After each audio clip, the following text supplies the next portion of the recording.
오늘 말씀의 제목은 모세의 꿈입니다. 모세의 꿈. 모세의 업적 두 가지가 있다라고 말씀드렸습니다. 수도 없이 많죠. 너무 많은데 너무나도 이적과 기사를 많이 일으키고 그렇지만 상징적인 모세의 사역, 유월절을 제정하고 율법을 제정한 것 두 가지라고 말씀드렸습니다. 물론 본인이 만들어서 제정한 것이 아니라 하나님께 받아서 이스라엘의 그런 제도로 제정을 한 것이죠. 근데 오늘은 특별히 지난 목요일에는 유월절을 제정하는 그 모세의 모습을 우리가 살펴보았고, 오늘은 아마 모세에 대한 마지막 편이 될 것 같습니다. 요즘 성경 인물을 우리가 순차적으로 돌아보고 있는데, 모세, 여호수아, 사사시대 이렇게 가다 보면 하나님의 구속 역사가 이렇게 구슬 꿰듯이 꿰이기 때문에 제가 일부러 인물을 지정을 했습니다. 근데 오늘은 모세의 마지막으로 그의 업적을 돌아보고 모세에 대해서 이제 마무리를 하려고 합니다. 모세는 율법을 제정한 사람이죠. 하나님께로부터 시내산에서 하나님께 받아서, 오늘 그 대목입니다. 십계명을 받은 대목. 율법은 하나님이 부르신 백성들에게 하나님께서 주신 것입니다. 구약시대에도 사실은 율법을 지켜서 하나님의 백성이 된 것이 아니라 하나님께서 애굽에서 불러내신 백성에게 율법을 주신 것입니다. 이것이 신앙의 원리인 것입니다. 이 순서가 바라야 되는 것입니다. 계명을 지켜서 하나님의 자녀가 되는 것이 아니라 전적으로 하나님의 은혜로 부름받은 자들에게 주시는 것이 계명입니다. 그런데 여러분들이 이제 신앙의 어떤 상식적인 지식도 조금씩 이제 설교를 들으면서 섭렵하실 필요가 있는데, 율법은 세 가지로 나눕니다. 크게 하나는 도덕법이라는 것이 있습니다. 그것은 무엇이냐면 바로 십계명을 말할 때 도덕법이다라고 말하는 것입니다. 이 십계명은 하나님의 성품을 반영하고 있습니다. 하나님이 누구시냐, 하나님이 어떤 분이냐, 그것을 알려면 십계명을 보면 하나님이 어떤 성품인지 알 수가 있습니다. 죄를 미워하시고 그리고 스스로 자존하시고 예배 받으시기에 합당하시고, 완전히 세상의 피조물과는 구별되시고, 이웃에게 악을 행하는 것을 원치 않으시는 사랑의 하나님이시죠.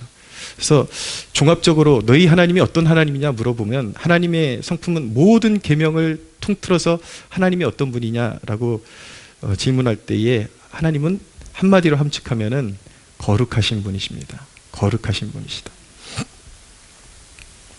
그것을 나타내 주는 것이 바로 도덕법입니다.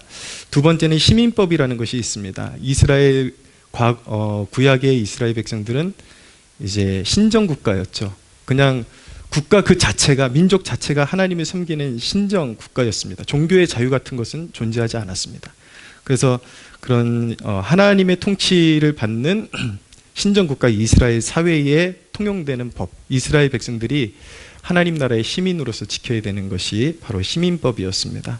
세 번째로 의식법이라는 것이 있습니다. 이것은 뭐 주로 음식을 어떻게 먹느냐, 그리고 제사 규례에 관한 것, 제사 때 어떤 의식, 짐승은 어떻게 잡고, 뭐 머리에 안수하고 어떻게 그런 제사 의식 같은 거, 이런 것들을 이제 의식법이라고 하죠.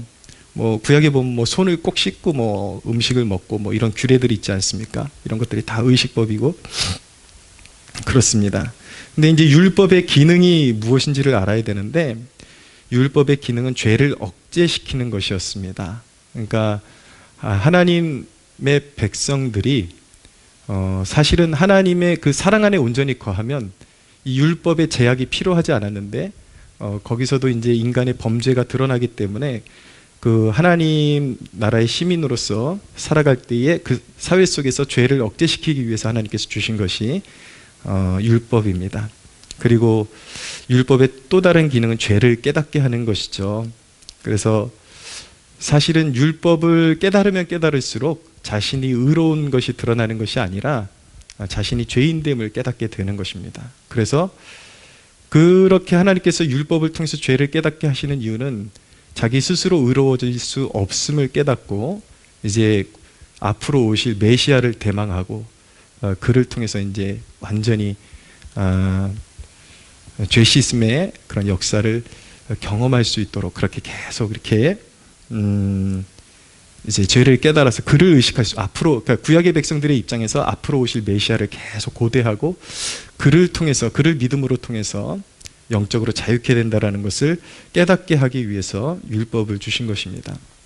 그리고 또 한 가지는 율법은 하나님의 백성들에게 시민으로서의 소양을 갖추게 해주는 것입니다. 어떻게 사는 것이 하나님 나라의 그 시민다운 그런 모습이냐, 그런 덕과 그런 어떤 품위, 이런 걸 어떻게 갖추면서 살아가야 될 것이냐, 거기에 대한 것이 바로 율법입니다. 근데 문제는 무엇이냐면 법은 생명을 주지 못한다라는 것입니다. 법은, 하나님의 율법은 선한 것이고 좋은 것인데 그것 자체가 생명을 주지는 못하는 것입니다. 그래서 모세가 이제 율법을 제정하고 율법 안에 살게 하면서 메시아가 오실 때까지 하나님의 백성으로서의 정체성을 지키며 기다리도록 가이드 역할을 해준 것이 바로 율법의 기능입니다. 사실은 이제 그리스도가 오시고 성령 안에 있으면 영적인 완전한 그 자유 가운데서 하나님의 그 뜻을 따라 살아갈 수 있는 성령의 능력이 임하게 되는데, 구약 시대에는 아직까지 그런 때가 아니기 때문에 그 법의 테두리 안에라도 거하면서 지키면서 하나님의 자녀답게 살아라, 그렇게 이제 보호장치를 해 주었던 것이죠. 그런데 그리스도께서 이 땅 가운데 오셔서 율법의 정죄로부터 우리를 자유케 하시고, 사실은 율법은 하나라도 지키지 않으면 그냥 지옥불에 떨어지는 것입니다. 그래서 모든 사람이 죄인이 될 수밖에 없는 이유는 하나님의 율법에 합당하게 사는 자가, 살 수 있는 자가 하나도 없기 때문에 죄인인 것입니다. 그래서 율법을 그냥 액면 그대로 지켜서 구원받으려고 도전하면은 실패할 수밖에 없는 것이고, 오히려 율법은 사람을 의롭다고 이렇게 인정해 주는 것이 아니라 그 사람의 죄악만 발견하고 이제 죄된 모습을 고발하는 것입니다. 그래서 결국은 심판받을 수밖에 없는데, 예수님께서 십자가 지시고 우리를 위해 대속의 피를 흘리심으로 말미암아 율법의 정죄로부터 자유케 하시고, 또 믿는 자들에게 성령을 주셔서 이제 정죄의 의식 속에서가 아니라 기쁨으로 하나님 앞에 순종할 수 있게 된 것입니다. 할렐루야. 보통 아까 제가 율법을 도덕법, 시민법, 그리고 의식법, 이렇게 세 가지로 나눈다라고 말씀드렸는데, 현대 신학자들, 대부분의 목회자들은 이 중에 도덕법을 빼놓고 시민법과 의식법은 폐지되었다라고 그렇게 해석을 합니다. 그래서 우리에게 적용되는 것은 오직 도덕법, 십계명이다, 이렇게 이제 해석을 하죠. 근데 저는 그 부분에 있어서 매우 조심해야 한다라고 생각을 합니다. 왜냐하면 물론 의식법과 뭐 제사 지내는데 뭐 양은 어떻게 잡고 옷은 어떻게 입어야 되고 뭐 이런 이제 문자적인 그런 율법의 의식은 이제 사라진 것입니다. 예수님께서 이제 율법을 완성시켰기 때문에 사라진 것이지만, 그렇지만 이스라엘 백성들에게 요구했던 그 시민법과 의식법이 그 율법의 의미까지 다 사라진 것이냐, 우리에게 전혀 소용이 없는 것이냐, 절대 그렇지 않다라는 것을 알아야 됩니다. 그래서 문자적으로 그런 모든 우리에게 번거롭게 하고 우리가 사는 이 신약의 시대에 맞지 않는 그런 조항들은 문자적으로는 폐지된 것이지만은, 사실은 폐지됐다라는 표현보다는 그리스도께서 온전케 하셨다, 완전히 이루셨다라는 표현을 써야 맞는 것이고, 비록 문자적으로 지키는 것은 아니지만 그 영적인 의미는 그대로 살아있다라는 것을 우리가 깨달을 필요가 있습니다. 그런 증거가 어디서 나타나냐면, 사도 바울은 분명히 신약의 인물이죠.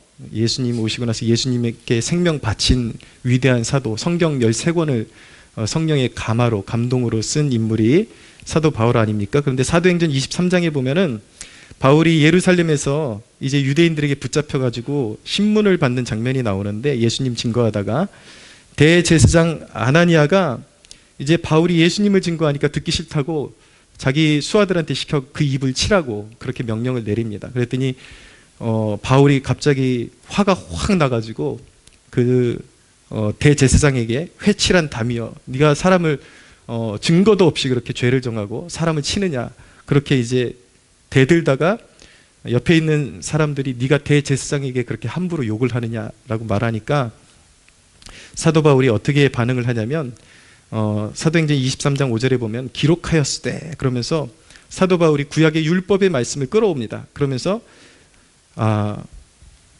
사과를 하죠. 사과를 하면서 내가 알지 못하였노라. 기록하였으되 하나님의 말씀에 너의 백성의 관리를 비방하지 말라 하였느니라 라고, 그러니까 사도 바울이 율법의 말씀을 끌어와서 그것을 적용해서 하나님의 율법이 백성의 관리, 높은 지도자들을 함부로 비방하지 말라고 했으니까 내 태도를 바로잡겠다라고 그렇게 적용하는 모습을 보게 됩니다. 분명히 신약의 시대이고 예수님께서 율법을 완전히 성취하신 시대에 지금 일어나고 있는 일을 말씀드리고 있는 것입니다. 그리고 고린도 후서 9장 9절에 보면은 그런 말씀이 있죠.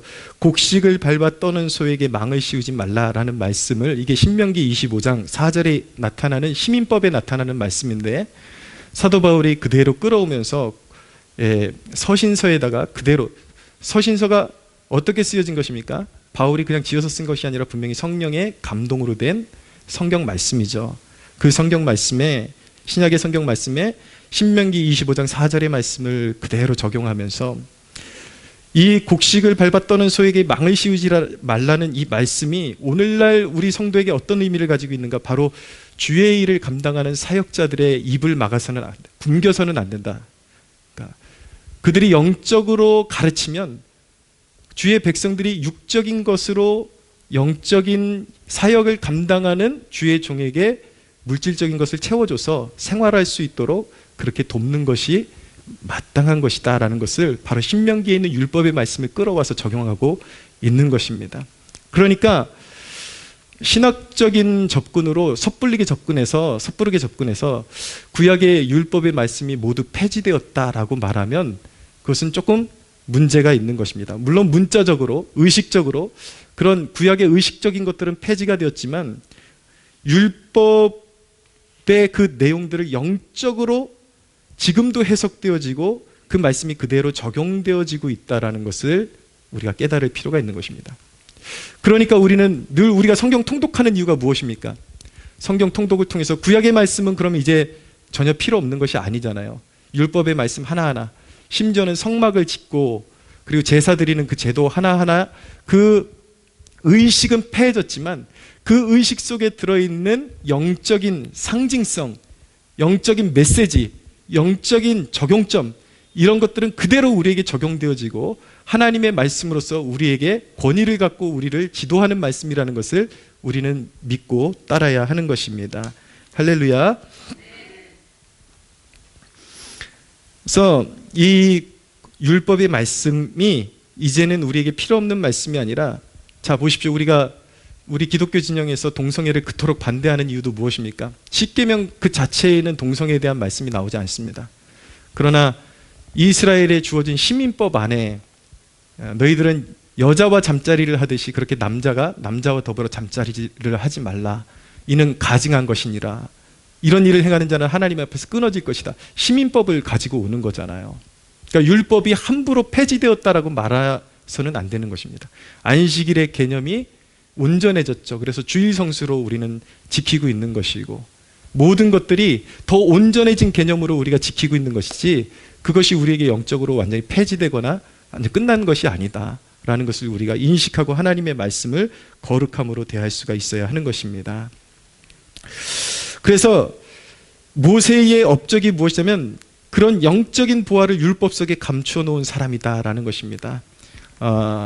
율법을 그냥 단순히 구약의 말씀을 읽을 때에, 성경 말씀을 읽을 때에 단순히 이거 의식적인 것이구나, 그렇게 어떤 육적인 지식과 이해로서 성경을 바라보면 거기서 얻을 것이 아무것도 없는 것이지만, 이제 우리가 예수 그리스도를 구주로 영접하고 이제 성령의 그 비추시는 성령의 도우심을 받아서 하나님의 말씀을 읽고 하나님의 계명의 말씀을 읽게 되면 그 계명 속에 숨겨놓은 하늘의 보화를 우리는 발견할 수가 있게 되는 것입니다. 그래서 하나님이 무엇을 미워하시고 하나님이 무엇을 기뻐하시고 성령의 조명을 통해서 성령께서 비추시는 그 능력을 통해 성경을 보면 우리는 깨달을 수 있고 순종할 수 있고 그 말씀에 순종하면 우리는 아름다운 결실의 열매를 맺게 되는 것입니다. 할렐루야. 그래서 모세는 그렇게 영적인 부활을 율법 속에 감추어 놓은 사람입니다. 그것을 성령의 도움으로 깨달으면 우리에게 큰 축복이 있다는 것을 믿으십시오. 순종하면 반드시 결실이 있습니다. 그런데 우리 거듭난 자녀들, 예수의 피로 거듭난 자녀들은 법에 머무르면 안 되는 것입니다. 자, 술 취하지 말라. 이 말씀 하나님의 말씀인데 여기에 머무르면 그것은 그냥 법에 머무르는 것입니다. 우리 신약의 성도들에게 하나님께서 요구하시는 것은 무엇이냐면 술 취하지 말라. 그 법에 머무르는 것이 아니라 오히려 성령의 충만함을 받으라. 할렐루야. 단순히 법을 지키는 것, 술을 안 마시는 것에서 끝나는 것이 아니라 그것 때문에 거기에 내가 술을 안 마시고 담배 안 피고 그러니까 나는 온전한 그리스도인이지, 그것은 육신적인 자랑에 불과한 것입니다. 그래서 뭐 어쩔 건데 더 나가야 된다는 것입니다.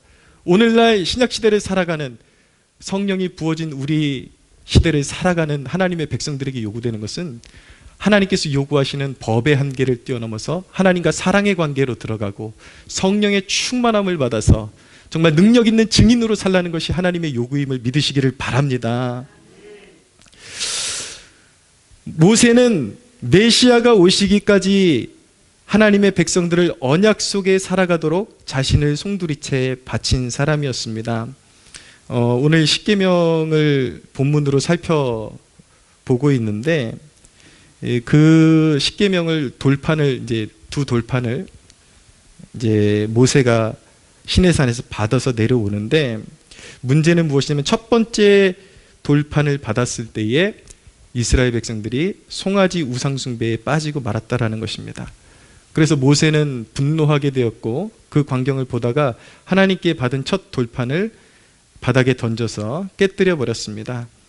그것은 바로 이스라엘 백성과 하나님 사이의 언약의 금이 같다라는 것을 상징하고 있는 것입니다. 하나님께서 아브라함과 이삭과 야곱에게 내 자손으로 말미암아 천하 만민이 복을 받게 하리라. 그 언약을 하나님께서 지키시겠다고 약속하셨는데 이스라엘 백성들이 송아지 우상을 만들어 가지고 하나님과의 그 언약 관계가 금이 같다라는 것을 상징하고 있는 것이죠. 근데 그것을 다시 회복시킬 필요가 있는데 그 금이 간 관계를 다시 회복시키기 위해서 무엇이 요구되었냐면 바로 이스라엘 백성들 가운데서 금송아지에게 적극적으로 절한 우상 숭배자들 3,000명이 도륙당하고 그리고 모세의 중보가 필요했던 것입니다. 다시 말씀드리면 하나님과의 깨어진 관계가 회복되어지기 위해서는 3,000명을 도륙한다는 것은 죄를 도말하는 것을 말하는 것입니다. 회개를 말하는 것입니다. 온전한 하나님의 백성들의 회개와 그리고 중보자의 중보가 필요하다는 것을 알게 됩니다. 그런데 그렇게 첫 번째 돌판이 깨지고 두 번째 돌판을 얻기 위해서 다시 모세가 시내산에 올라갔는데 무려 40일 40야를 물도 마시지 않고 금식을 하면서 두 번째 돌판을 받은 것입니다. 그래서 하나님과의 언약관계를 다시 회복시킨 것이죠.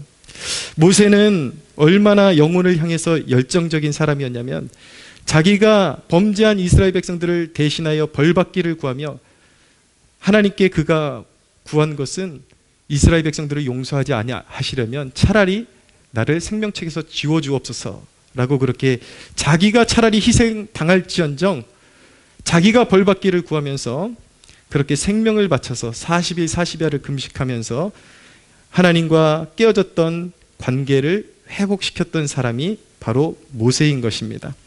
근데 여러분, 이 깨어진 하나님과 하나님의 백성들의 관계를 모세가 회복시켜 준 것처럼 보이지만 사실은 이 내막을 보면은 하나님이 은혜로 이스라엘 백성들을 버리지 아니하시고 모세를 중재자로 사용하신 것이라는 것을 알 필요가 있는 것입니다.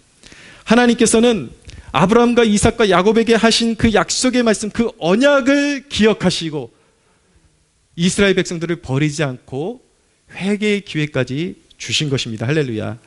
모세가 중재자로 나서긴 했지만 사실은 모세 때문에 이스라엘 백성들이 연락된 것이 아니라 하나님께서 모세가 그 역할을 해주기를 원하시고 하나님의 백성들을 다시 불러들인 것이라는 것을 우리가 기억할 수 있어야 하는 것입니다.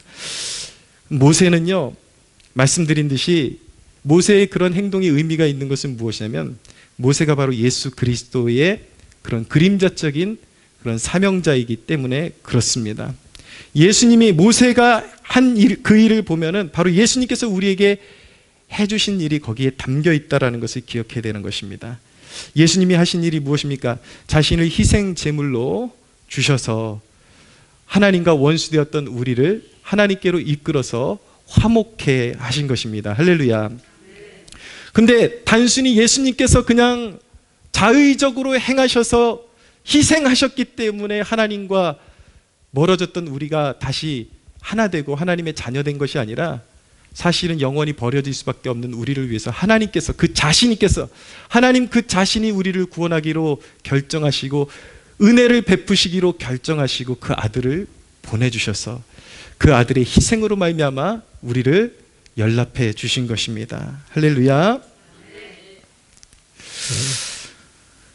여러분, 아까 말씀드린 것처럼 하나님과 깨어졌던 그 관계를 회복시키는 데 있어서 두 가지가 필요하다고 말씀드렸는데 하나는 온전한 회개와 그리고 중보자가 필요하다라고 말씀드렸어요. 근데 여러분, 이 구원의 놀라운 비밀은 무엇이냐면 그 회개조차도 우리가 자발적으로 회개한 것이 아니라 성령으로 먼저 감화하셔서 우리를 회개에 이르게 하신 것입니다. 할렐루야. 그 이야기는 무엇이냐면 모든 구원의 시작도 하나님이시요, 구원을 이루시는 분도 하나님이시요, 구원을 끝맺으시는 분도 하나님이시라는 것입니다. 할렐루야. 물론 성령께서 우리에게 죄를 깨닫게 하실 때 정직하게 바르게 반응해야 되는 것은 우리의 몫입니다. 성령께서 우리의 마음을 자극하시고 회개에 이르게 하실 때에 우리는 엎드려서 하나님 앞에 회개할 수가 있어야 하는 것입니다. 그러나 여러분, 회개할 수 있다는 것이 얼마나 큰 은혜인지 아십니까? 사람들을 잘 관찰해 보십시오. 자기의 죄는 절대로 깨닫지 못합니다. 다른 사람을 향해서는 항상 저 사람이 저런 잘못을 범하지 그렇지만 똑같은 자기 짓을 자행하면서도 자기가 하는 것에 대해서는 깨닫지를 못합니다. 말씀도요, 깨닫는 것이 아니에요. 대부분 어떻게 깨닫느냐면 말씀이 선포될 때, 회개의 메시지를 선포할 때에 남의 죄가 깨달아지지 자기의 죄는 깨달아지지 않습니다. 근데 내 죄를 보고 하나님 앞에 내가 죄인입니다라고 나갈 수 있는 마음의 상태가 되는 것은 사실은 내 힘으로 될 수 있는 것이 아니라 성령께서 내 마음을 두드려 주시고 자극해 주셨기 때문에 그 은혜에 이를 수 있었다라는 것을 믿으시기를 바랍니다. 그래서 성령으로 감화하셔서 회개에 이르게 하시고 그리고 그 아들의 희생으로 구원하시니 이 모든 것은 다 하나님의 은혜인 것입니다. 할렐루야. 우리의 구원은 처음부터 끝까지 하나님의 은혜인 것입니다. 여러분, 모세는요, 가나안이 바라보이는 그 모압 땅에서 인생의 마지막을 이제 종식하고 하나님 앞에서 잠들어야만 했습니다.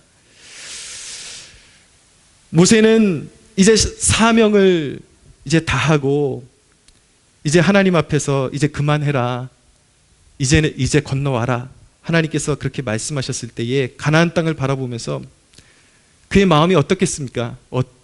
어땠겠습니까? 너무나도 아쉬움이 많이 남았을 것입니다. 저 가나안 땅에 나는 못 들어가는구나. 그런데 모세는 그 죽음 앞에 서서 모세의 마음은 아쉬움과 그리고 또 한 가지 대망 속에서 잠들었을 것입니다. 여러분, 모세가 무엇을 대망했을까요?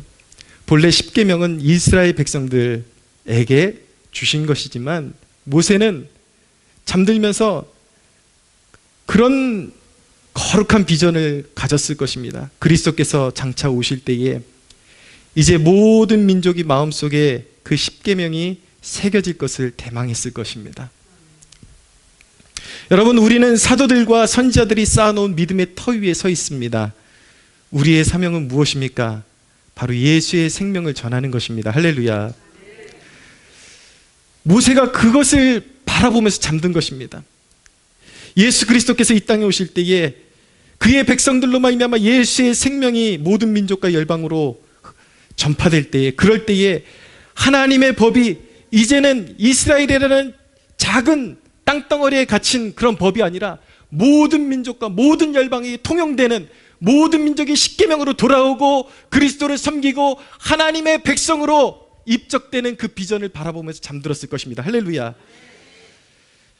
모세가 우리에게 지금 천국에서도 호소하는 것은 무엇이겠습니까?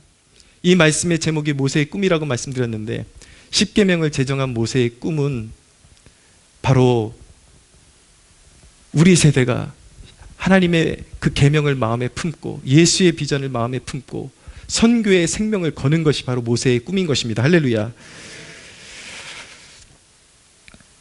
사랑하는 여러분, 우리가 예수의 생명을 사람들에게 전할 때에 하나님의 법이 사람들의 마음에 자리 잡게 되는 것입니다. 또한 우리의 사명은 무엇이냐면, 우린 하나님의 법이 사회 중에 실현되도록 힘써야 할 사명도 있는 것입니다. 여러분, 왜 우리가 예수를 믿지 않는 민족과 세상 한복판에도 하나님의 법이 실현되도록 힘써야 하는가? 바로 우리 하나님은 온 인류의 하나님이시고 하나님의 법이 실현될 때만이 하나님의 형상으로 지어진 인류가 진정한 자유와 존중 가운데 살 수 있게 되기 때문인 것입니다. 할렐루야. 그러나 우리의 궁극적인 삶의 목적은 무엇인가? 바로 예수의 생명을 가지고 일반적인 섭리 안에서 예수님을 모르는 사람들도 하나님의 법을 지키며 살게 하는 그러한 사명이 우리에게 있지만, 우리에게 맡겨진 궁극적인 사명은 예수의 생명이 모든 영혼 한 사람 한 사람 안에 심겨져서 그냥 단순히 법으로서 하나님의 법을 섬기는 백성이 아니라 성령으로 말미암아 그 마음에 하나님을 사랑하는 마음을 가지고 하나님의 법을 사랑하는 백성들을 일으켜 세우는 것이 바로 교회의 사명이요, 바로 저와 여러분에게 주어진 사명임을 믿으시기를 바랍니다.